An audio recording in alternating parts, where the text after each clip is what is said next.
Well, I'm Maxine Berg from the Global History Centre at the University of Warwick, and I'm joined here today by Professor Leonard Blussé from the University of Leiden in the Netherlands. And Leonard has been working for many years on aspects of Europe's connection with East Asia and many works on the history of Southeast Asia, also the history of Japan, and recently ran a huge, wonderful project called TANAP.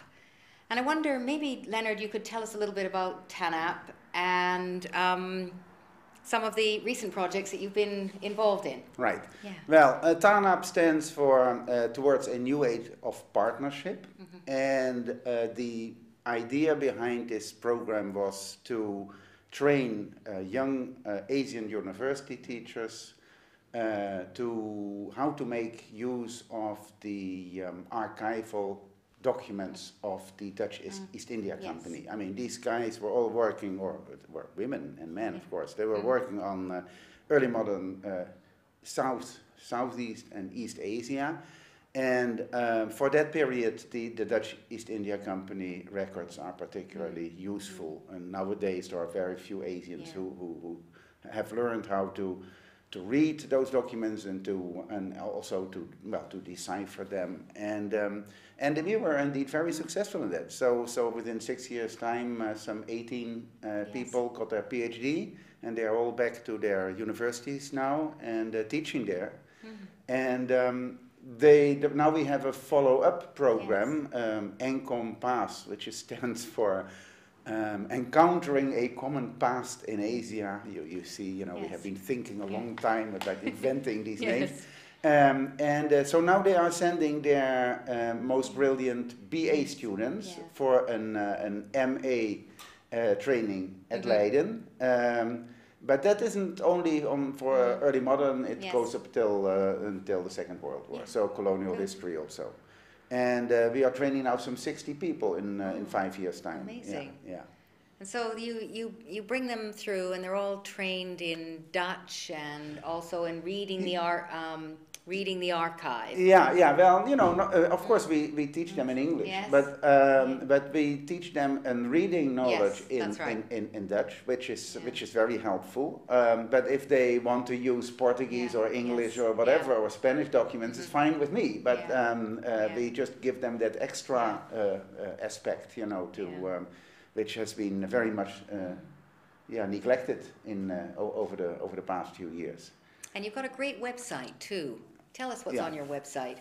Well, so when you start doing this, all kinds of people tie in to your activities. The great thing about this program is that it has been very much underfunded. I mean, we never had enough money, like most projects. But in this case, it was really lean but mean. And as a result, we have a lot of people who are very enthusiastic and who have thrown in also their efforts there and joined us. So, for instance, if you want to have a look into the archives, you do that via TANAP, and there are lots of illustrations also.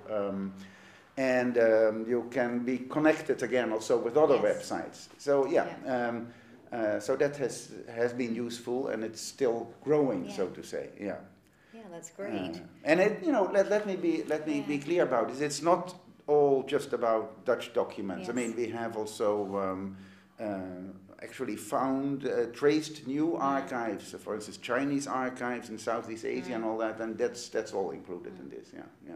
Yeah. Well, it's great to have access to all that from other universities, other parts of the world that we can find out. I mean, all these materials that have been collected, and many of us need to start using these much more effectively. Yeah, you see, this is perhaps a personal hang-up, but I think the global history thing is fine, but people end up theorizing too much and do not connect anymore to the original materials. And I'm afraid, I'm not necessarily old-fashioned in that, but I was trained as a sinologist, Japanologist, so I see what the use is of using original sources And I think also younger people should get this opportunity to get to the sources and then perhaps theorize and all that. But just depend on English sources and what Americans and Englishmen and Australians or whatever are saying, I think is totally wrong, because it gives you an Anglo view on history, which is not necessarily, the only story. The only story, That's exactly. right, but you found some great stories in these archives, didn't you? So tell us about bitter bonds. Oh my!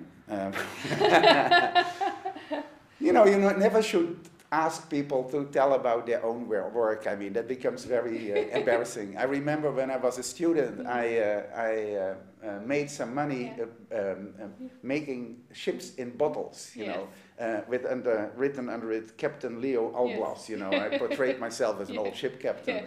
But when I had to sell them, I always asked a girlfriend, to go to an antique shop to sell it, because it's too embarrassing.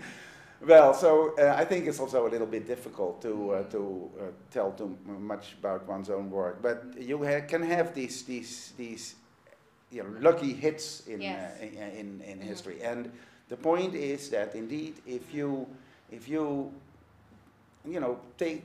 go into archives still nowadays, I mean, and you will not necessarily find something completely new, but by having seen a lot of other stuff, you suddenly throw a new light on something. And this was in particular about this Japanese Dutch lady who in the early 17th century, who was when I was sailing in Japan, I found some materials about her where in a little town called Hirado, where she was thought of as a kind of demi-goddess, who was the example of filial piety. And then in the Dutch archives, I find her back as, the kind of the taming of the shrew story, where she was involved in a very long, diverse divorce case, which took some 18 years to solve, and which actually was solved probably by her suicide,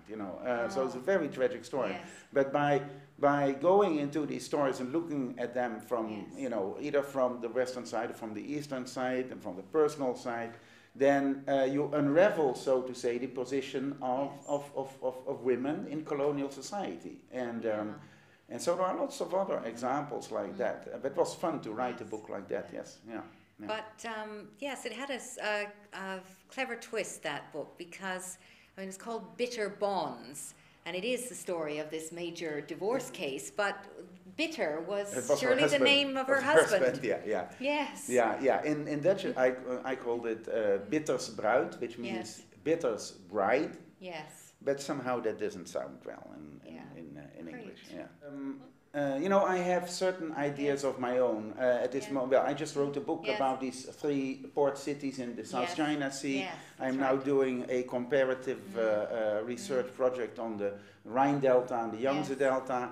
And we had some of the participants actually yesterday and the day before yesterday in Leiden, who were all the time talking about the state and China and the state and Europe and all that. And then there I thought, well, this is not, I don't think this is a very interesting way to address these large problems.